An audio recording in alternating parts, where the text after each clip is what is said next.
Having a farm has always been a dream of mine. It's actually something I wrote down about 10 years ago on a piece of paper. I put down everything that I wanted to do over the next 10 years. A farm was right at the top of the list, and finally got it. It's 9 years later, and so it's maybe a little bit later than I would have liked. But it has happened, and it's something I've always dreamed about. The junior resource market is right at the heart of why I was able to achieve that, and that's why this sector, investing, this job means so much to me. Whether it's managing your portfolio or managing this land, the principles are somewhat similar. Patience, diligence, and a willingness to get your hands dirty.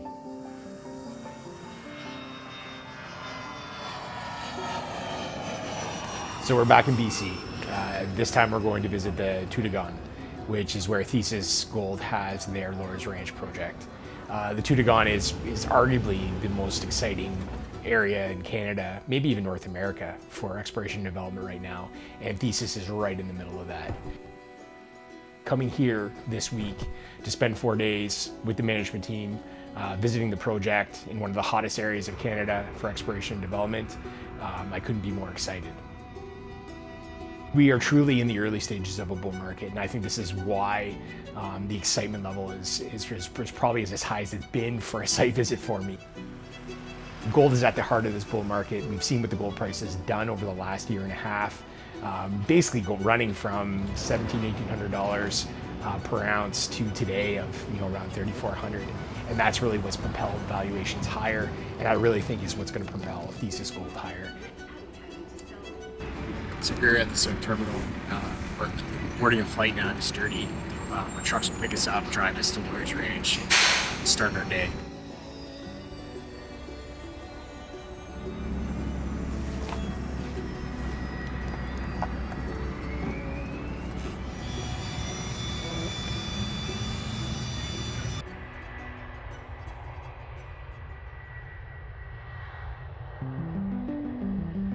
We're in the air. We're on our way to Sturdy, where we're going to get picked up and make the drive into Lawyers Ranch. Ewan's going to take us through what we're going to see today and kind of where they are on this road towards completing the PFS.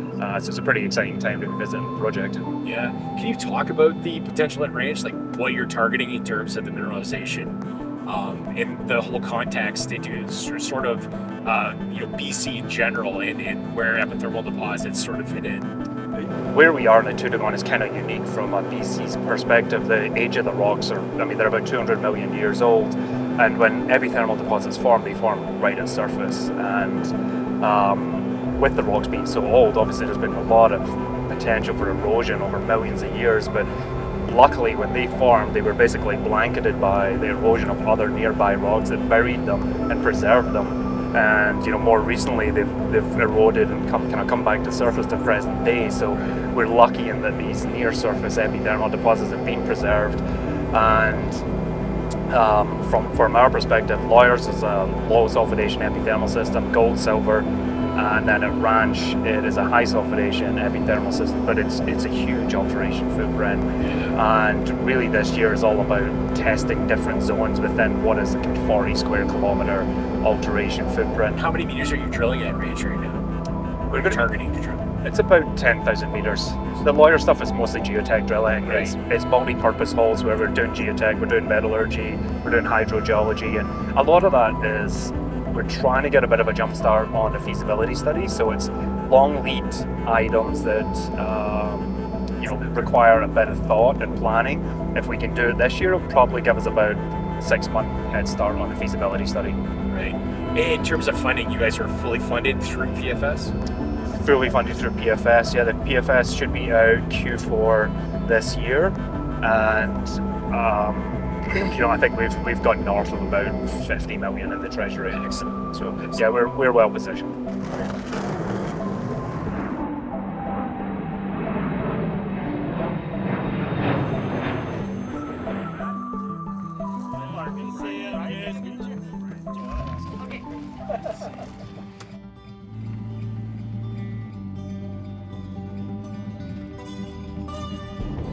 We're just heading on the ring road round to the Lawyers site now. So this is just on the west side of the Lawyers project. Yeah. Obviously Lawyers and Ranch, contiguous land position, 4.7 million ounces, but the lion's share of those ounces are at Lawyers, 4 million ounces there, gold equivalent. About 25% of that is silver, so about 93 million ounces of silver on the project is pretty significant. And I think if we went into production today, we'd be the biggest silver producer in Canada and the 5th largest in the US, for some context. And what do you expect the PFS to be completed?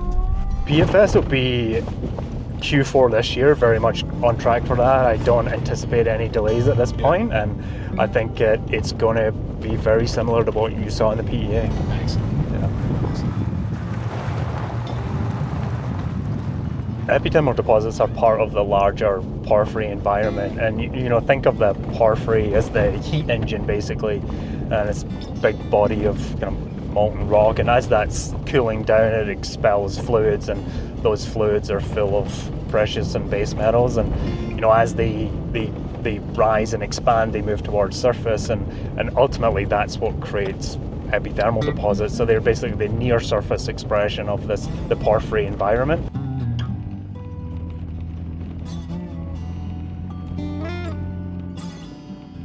So we're at Lawyers now. I see the wall tents. Your drillers, geotechnical teams are set up here. How many people do you have in camp right now, and sort of what are these guys doing on a daily basis? So at Lawyers right now, we've got about 35 people, and then we also have another camp over at Ranch, and that's just to make it logistically easier, but there's about 60 people over there.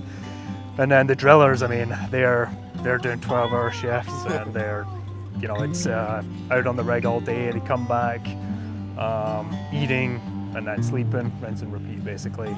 The geo teams are a little bit more varied. We've got 3 drill rigs going at the moment, 1 at Lawyers, 2 at Ranch, and they're working on the rig, logging core, geoteching the core, also working in the office, kind of pulling all that information together, building our models, tweaking our drill program.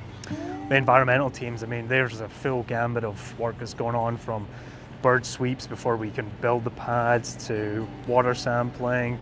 They're doing wildlife studies and, kind of full gambit of just day-to-day operations, but also we're still collecting baseline data as part of the kind of 2-year program. So that is ongoing, but drawing to a close. And then, we've got hydrogeological teams here doing geotechnical work, downhole, and engineering, bit of engineering going on as well at the moment. So yeah, I mean, there's a broad spectrum of activities right now.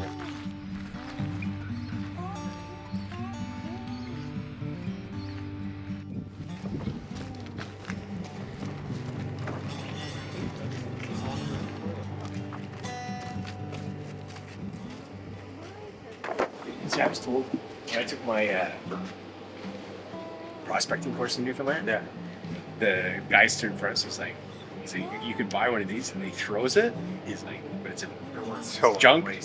He's like, they said that he carries around a 4-pound sledge. So yeah, and that's what I did. Okay. Geologist. All right. Like these.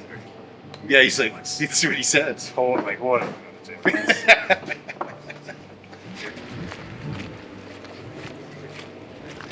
Yeah.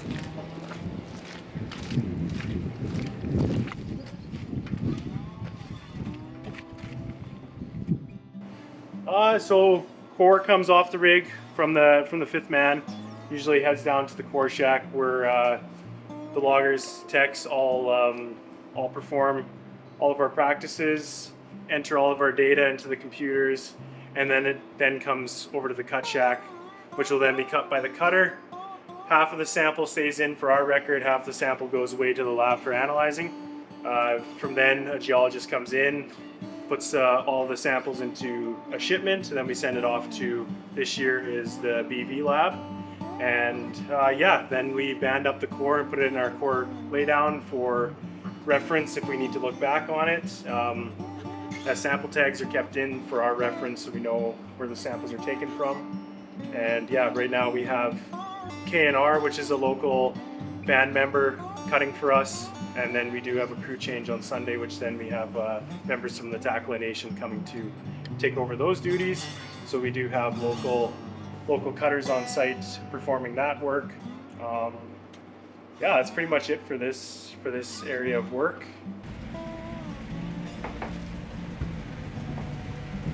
Hi. These guys have it good. Yeah.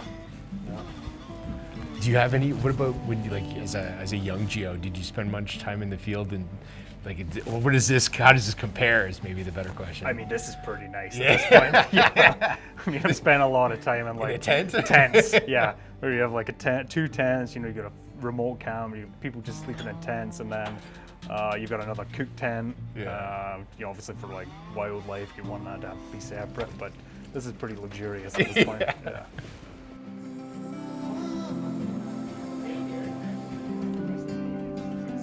Right off. Yeah.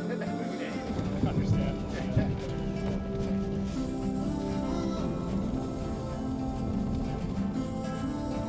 Hey, come up at 9 on the ranch.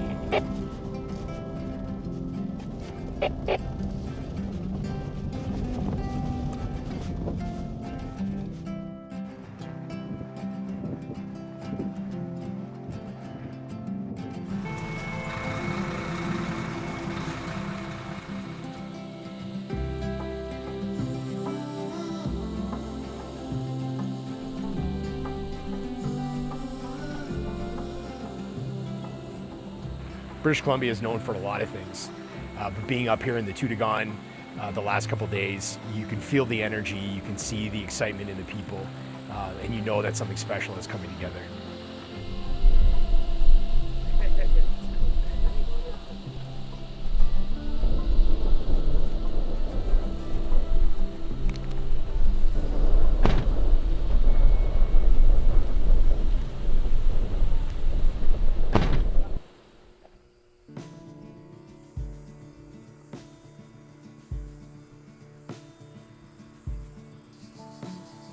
I think the farm life is actually the greatest compliment to being an investor. There's always something to do, and keeping your mind busy and not always thinking about the market is actually something that I've grown to understand is really important.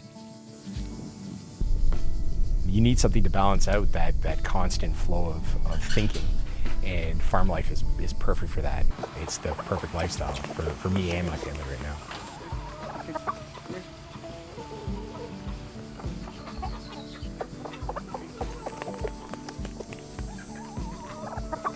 I think the biggest thing with the chickens or maybe just the farm in general is the how much I've liked taking care of them.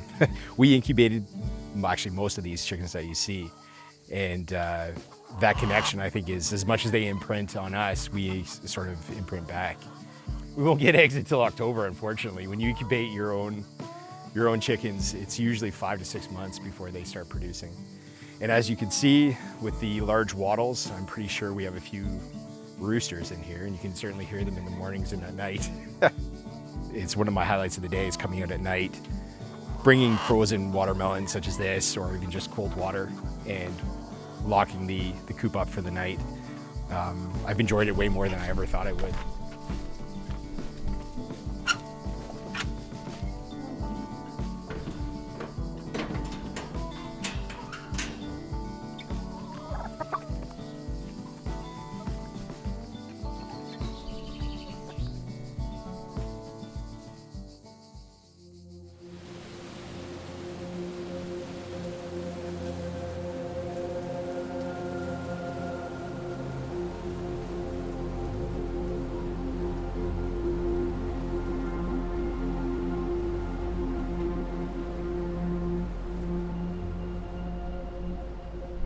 Okay, so we're at Ranch now with Evan Orban, VPX. We're going to talk about the exploration program they have going on. Super exciting. This is really where the blue sky for Thesis is. Take us through what you guys are doing at Ranch. All right, so this year we've got a 10-kilometer drill campaign. Some of that is testing out targets that we've identified in the past, and some of it's for brand new targets that are being exposed through the IP campaign in real time. So we're making some pretty quick decisions as we get new lines in to help us identify new drill targets. So we've got like the IP crew working right over there. There's about 8 folks in from Simcoe, and they're doing a deep alpha IP. Hopefully we can look down to about 1 kilometer depth because we have a few different types of targets we're looking for this summer. So there's most of what you see here is a lithocap, and so we have a variety of high sulfidation epithermal mineralization, different zones that are embedded within that lithocap, but we have some evidence in the rock samples and in the modeling that we've done to suggest that there is the possibility of porphyry deposits at depth. And so we're really trying to look through that lithocap and find a few of those porphyry targets with keeping in mind the shallow high sulfidation epithermal systems. Right. Do you often get the lithocap preserved? Like, is that lucky, or does it do anything for you? Yeah, we're actually quite lucky here. So the way it works in the lithocap in the upflow zones, it's got silicic alteration, and so some of the different outcrops that you can see, in fact the only outcrops we can see are the silicic alteration or residual quartz, and that's surrounded by clays, and so that kind of weathers away and doesn't preserve as well. Right. But all these silicic ribs as part of the lithocap are well preserved, and it's fortunate in the sense that they're easy to identify at surface, like super hard and clinky when you hit on them, easy to see, and that tends to be the structure or the fluid pathways at which the later high sulfidation epithermal fluid infiltrates. And so these guys here are putting out 5 kilometer long lines, and sort of like the farther the profile of the line, the deeper you're able to see. Yeah. And so we're very kind of specific about how long these profiles needed to be because we wanted to pay attention to the porphyry deposit potential at depth. But we're also having them do just 200 meter spacing, so that's fairly tight spacing so that we're able to get that resolution near surface to help us target some of the high sulfidation epithermal. And so you're actually seeing this stuff, real-time data, and having it sort of affect what you're doing with the drill rigs too, right? 100%. So these guys go out and they lay their lines during the day and they run their equipment, and usually by next morning we have a profile that we can pull into our 3D modeling software the next morning by 10 a.m. or so. And so we've been using that, next day to do some targeting. And just recently, for instance, we were maybe 400, 500 meters deep in one of our drill holes, and we're about to pull out. And then we got the IP, came in, and we evaluated that, and we got the sense to drill maybe another 100, 150 meters from that. So it really affected what we were doing. And then from it, we also made the decision on where to line up the drill for the next hole, and we decided to just do a 180 flip and drill the other way. And without the IP, we never would have been able to do that. How does the IP work? How does IP work? So we have data wire with a bunch of rods and computers connected to it. And then we have power wire, which is that red one behind you. Yeah. And we set up our computers and everything, and then we shoot power through power wire with ejection rods every 100 meters. And that sends electricity down to the ground and picks up on like the conductivity on cores. Yeah.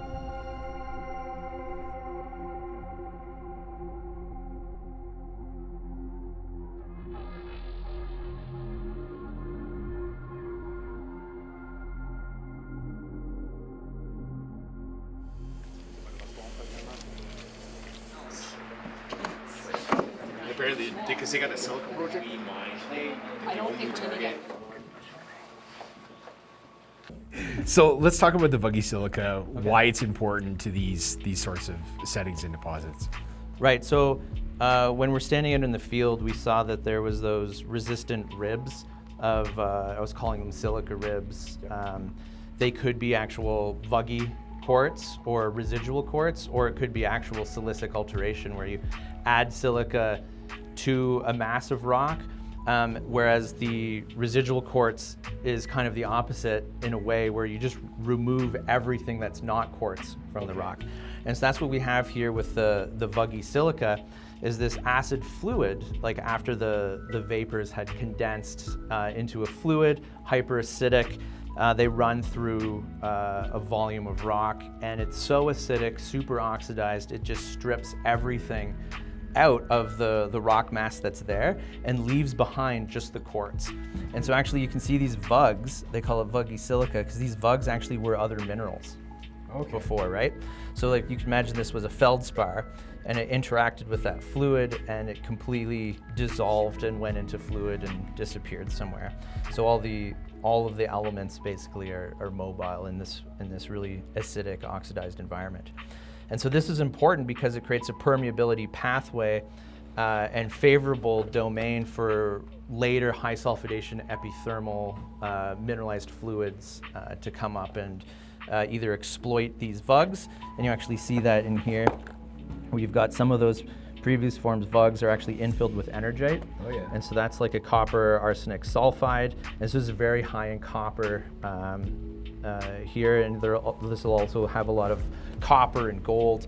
So it could either be infilling those vugs or it could be cross-cutting it in veins. And that's one of the major styles of mineralization that we see at Bingo. When you have one of these silicic ribs or domains of residual quartz, when the fluids permeate outwards, that's where you get the advanced argillic alteration. So you could have, like, when you're in close, alunite dominated into dickite dominated, and then distally into kaolinite.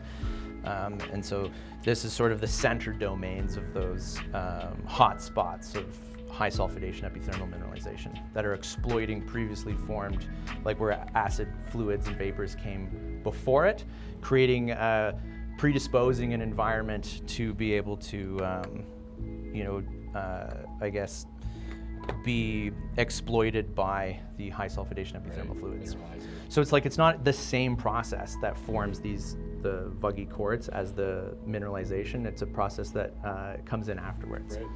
So it is an overprinting. Yeah.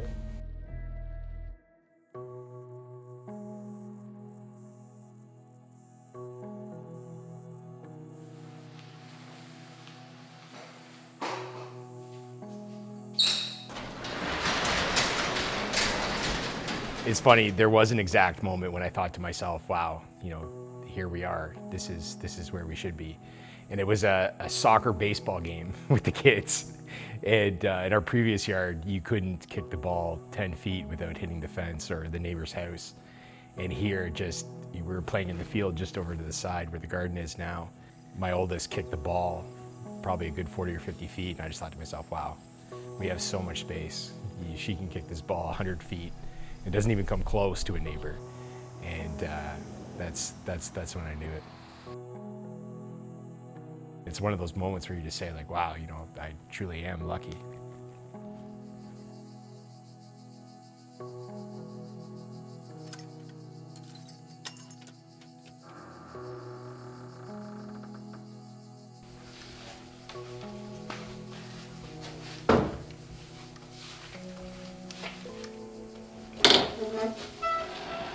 I think probably one of the biggest things that I've come to realize we've been here for about 7 months, and certainly it's to no scale compared to real farmers, but in calling myself a hobby farmer, I would say it certainly opened my eyes into the lifestyle I want to live moving forward. And although traveling the world, looking at mining projects, it's a huge part of my life and probably will always be a part of my life. Certainly there's no place like home, and that has only grown since we've come here, and the lifestyle that we see moving forward for my wife and I, and certainly the kids. And so it's the lifestyle of choice, that's for sure, for us.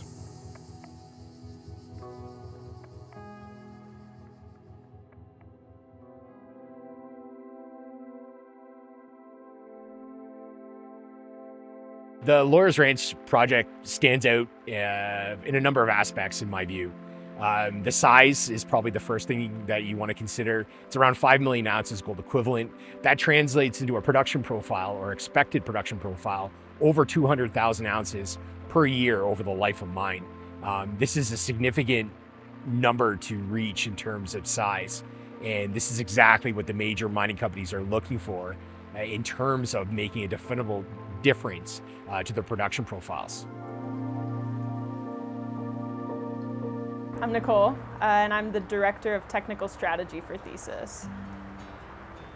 I've been with the team since 2023, and I am a geologist by training. I went to school for that. but I started out mostly translating technical material into communication materials, so for an investor crowd, for engagement materials. And then from there, as our team has started to grow, I've started to become more involved in other aspects of the project as well. I'm involved in the engineering program, and I'm in tune with what's going on through the pre-feasibility study, for a lot of forward thinking for future feasibility study, and thinking about how that combines with our exploration program, with the drill program in general. I also am fairly involved in coordinating aspects of the environmental program, and so there's the environmental, the exploration, the engineering, that all comes together when we're in the field. So just making sure that each of those groups are communicating well ahead of time and during. Yeah, so I guess a day in camp starts out normally on the computer, checking emails like you would in a regular office, but the nice thing about being here is we can pop over to the core shack and we can see what's coming out of the drill. So there's really a lot of just kind of like back and forth of like, what's the data say on the computer? What's the real life data say in the core shack? And then as we're looking through things, it's okay, can we go out to the field and check out this one spot that maybe we're looking at something interesting on the computer, and because we're here, we can go check it out over there.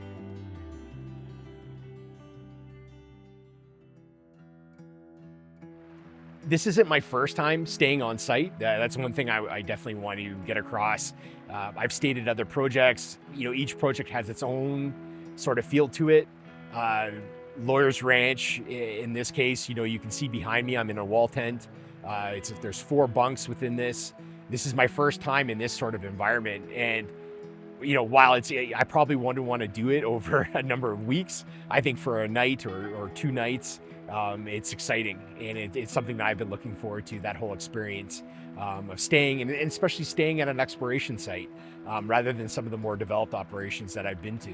And so that's sort of the environment that you're seeing behind me, and what you have to look forward to when you go to these kind of exploration projects that are putting that money into the ground and still having very hospitable places to sleep, but certainly not the Hilton in the woods.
Okay, so we're at the Steve target this morning. The drill rig changed its orientation last night. The guys are setting up to change to drill in that orientation.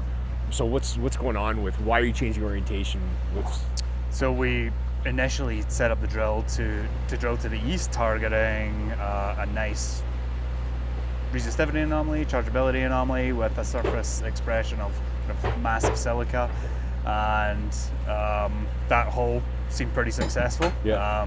So we basically spun the drill around 180 on the back of a new 2D IP line coming in, where it shows that anomaly extending to the west. Right. So it's really just, pretty simply just turn it around on the pad and now drilling to the west to hopefully continue on.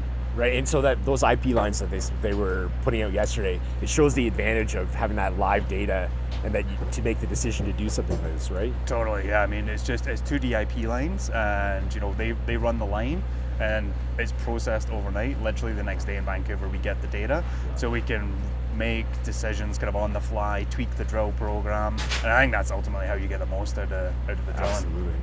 Absolutely. What about your drilling costs right now? What would you say it's costing per meter? It depends. I mean, we're kind of variable here. So at Lawyers, if it's just purely a skid rig, it's maybe about $650 a meter. And then if it's somewhat heli supported, if it's a new target, rather than push a road in and go through all that expense, put in a helipad, it's maybe about $1,000 a meter. Right. Yeah. Okay. And so the Steve, how many more meters do you expect to do on Steve? A lot. Yeah, I mean, of the kind of 10,000 meters the program that we've got planned this year, I'd say there's probably about 3,000 of that is at Steve. Wow. Yeah. Okay.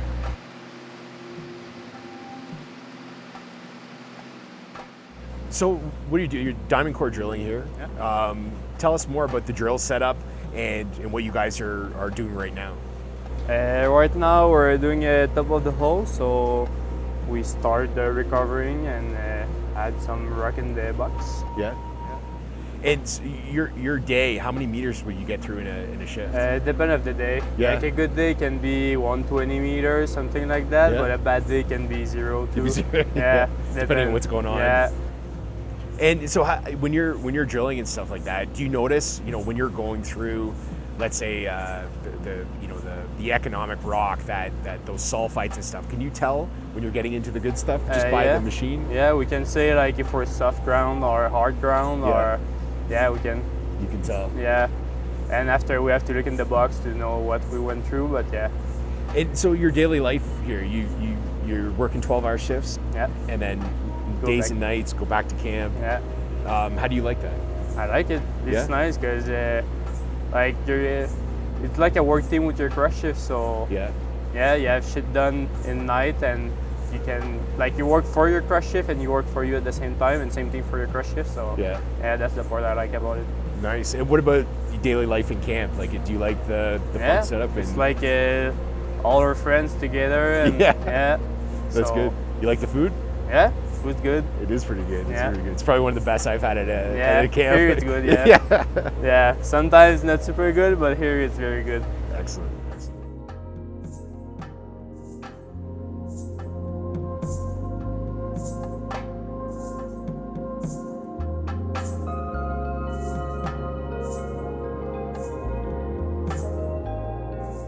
Lawyers Ranch has the infrastructure, it has the access, the proximity to other past producing mines and mining operations, that the Toodoggone is one of these emerging districts within BC, and I think makes Lawyers Ranch stand out that much more, sort of like that crown pillar in from my perspective.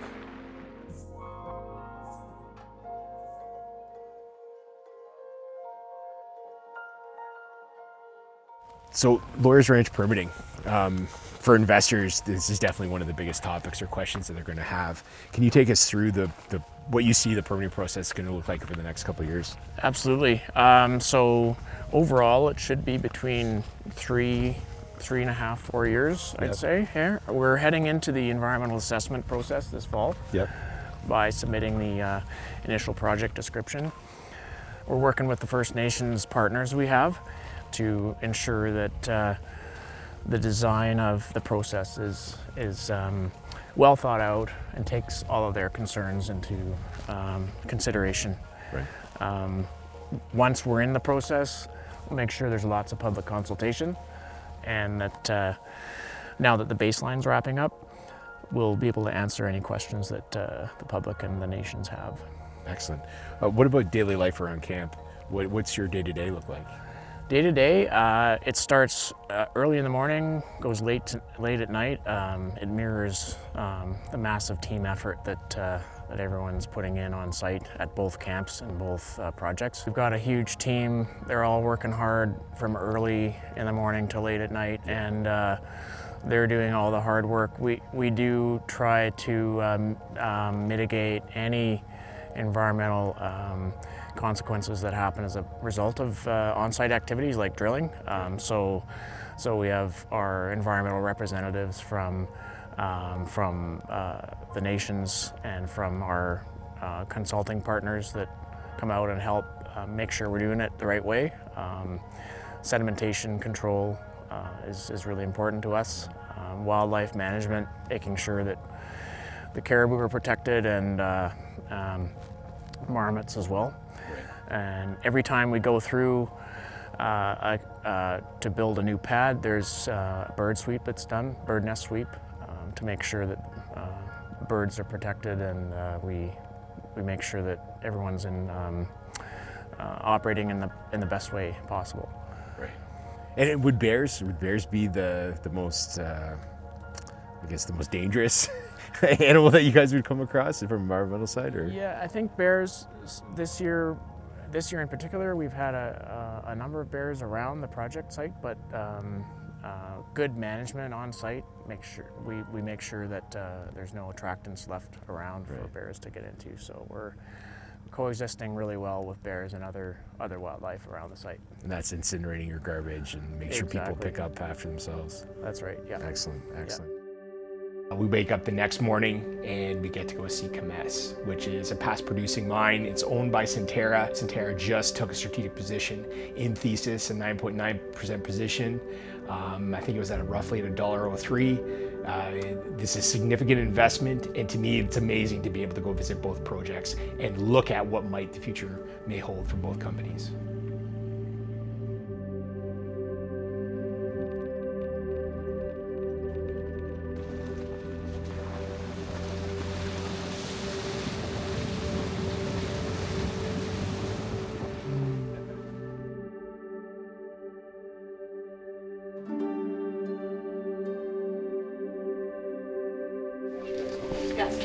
Where are you going? I'm going, just come right here.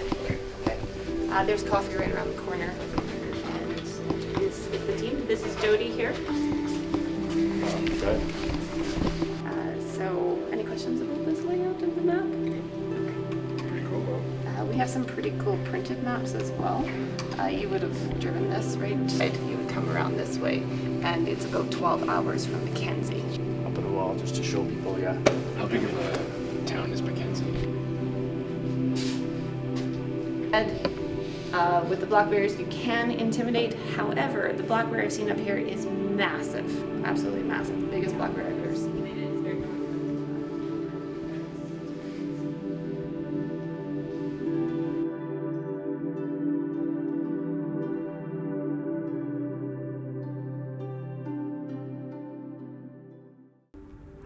So we're here, Kemess, 9.9% position, strategic, tremendous validation by a senior mining company in Thesis.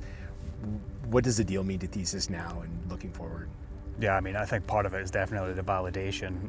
It's obviously we went through a really substantial due diligence process to get to that investment. So great stamp of approval for the project. In terms of the deal, we got a great premium and $24 million investment in the project. It gives us a lot of runway in hard dollars, especially, which are tough to come by. Obviously, we've been touring around Kemess today, but Mount Milligan is only a couple hundred kilometers down the road from here, and it's an active copper porphyry deposit. So, from Centerra's perspective and ours, very strategic investment and Thesis with their kind of deep expertise in BC, great geological team, engineering teams, permitting teams, and we're able to tap into that now. But on top of that, also, I mean, we're looking at the infrastructure here at Kemess. I mean, there's a 50,000 ton per day nameplate mill in front of us, fully permitted tailings. That's, we looked at it earlier, there must be decades worth of capacity there. Absolutely. And all this infrastructure is already in place, the power lines there. So what it does for us, I think, is gives us a lot of flexibility beyond just looking at our project as a standalone asset. And don't get me wrong, we're going to keep moving it forward like that. But at the same time, can we possibly utilize this infrastructure? What would that benefit to us be if when we start the permitting process? Could that reduce the timeline? So, ton of upside there, very strategic, great partners as we move forward. And like you said, those are hard dollars, that can be spent on anything on the project. How do you look? Are you funded through PFS? Yeah, I mean, PFS very much still kind of on track for Q4 this year. I don't see any kind of material changes from what you saw in the PEA. I think we're going to see some phenomenal project economics. And at the moment, I think we've got a bit over 50 million in the treasury. the budget to the end of the year is about 30 million at this point. Pretty fluid right now with the drill season in progress, but that's funding the remainder of baseline work, engineering, hydro, the exciting drill program, exploration program that we've got underway, and the studies. So, but with that said, we're going to have a very strong cash position going into 2026. Absolutely. And talking about that exploration potential, really that could change a lot. If you guys are successful at Range, you could be talking a whole different set of scenarios into what you may or may not discover. But if you make the discovery, wow, it could change things. Definitely, it could be a total game changer. I mean, I've been talking about this for ages, and hopefully we deliver this year at Ranch, where in my mind that's where most of the upside is. And we had a look at the core yesterday, and right now we're drilling at Steve, and it looks pretty good. So fingers crossed.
In this business, you're always moving, exploring, assessing, adjusting.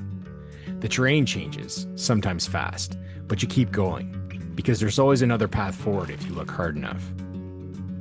Out in British Columbia, the ground speaks for itself. Every outcrop, every core sample tells a piece of the story. Back home in Ontario, I get the space to think about what that story means, where it might lead, and who else might want to be a part of it. Because in mining, every decision, every drill hole, every risk you take, it's all about building something real, something worth carrying forward. And what really stands out to me, more than the rocks or the strategy, is the people. The crews out in the elements, keeping the drills turning, the geologists in the core shack, piecing the puzzle together, the leaders who see not the next quarter, but years ahead. Over time, I've learned success doesn't come from quick wins. It comes from steady progress, resilience. Every site visit, every sample, every conversation adds another piece. Sometimes frustrating, sometimes inspiring. And it forces you to think about balance between patience and persistence, knowing when to push and when to let the world unfold. The sites change, the markets shift, but the effort you put in today, that's what shapes tomorrow, even if you're not the one who gets to see it play out. It's about trust, vision, and the quiet conviction that the work we're doing now is building a future that matters.